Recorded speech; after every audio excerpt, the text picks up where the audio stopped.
Hi, it's your boy Matthew, and for today's video, itutur ko kayo sa aking sasakyan. Binibid ko pala tong Honda Civic LX Sedan 2021. Kung interested kayo, stay tuned guys. And samahan niyo ako. Let's go!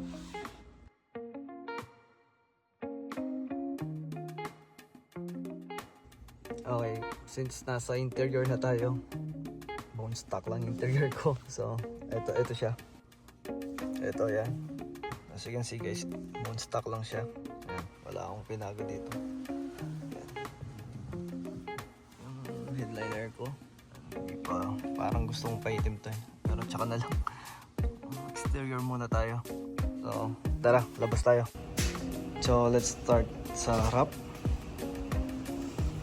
Ito, front lip. Yan. Yung mga nadagdag. Front lip.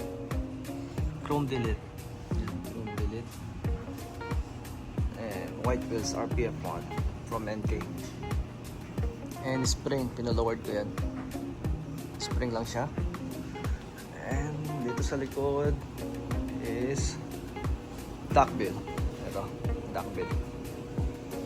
So yun pala yung nagawa ko sa aking sasakyan. Bumili pala ako ng side skirt. Dumating na yung package. Ito siya. Ayan. Hindi pa na-install. Once na na-install ko, pakita ko sa inyo guys. So far yun pala yung na-mod ko dito. Mga nalagay ko. Wheels, spring, wrap, chrome delete, spoiler, front lip. Yun lang. So, i-montage tayo guys. Check it out.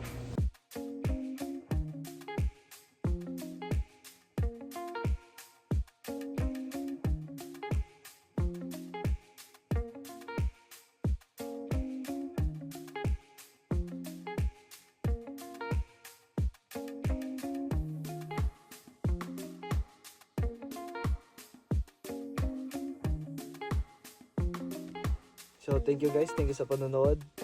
So in the future papalit tayo ng headlight, tail light, tapos yung papalitan ko yung yung rear diffuser. Tapos maglalagay din ako yung side skirt. I mean hindi, yung anong tawag doon? Rear guard skirt, yung para sa likod din. Tapos exhaust. So yun na muna siguro guys. Sa interior, accessories lang yung daragdag ko dito eh.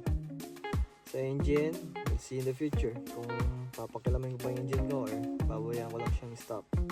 So thank you guys, peace out!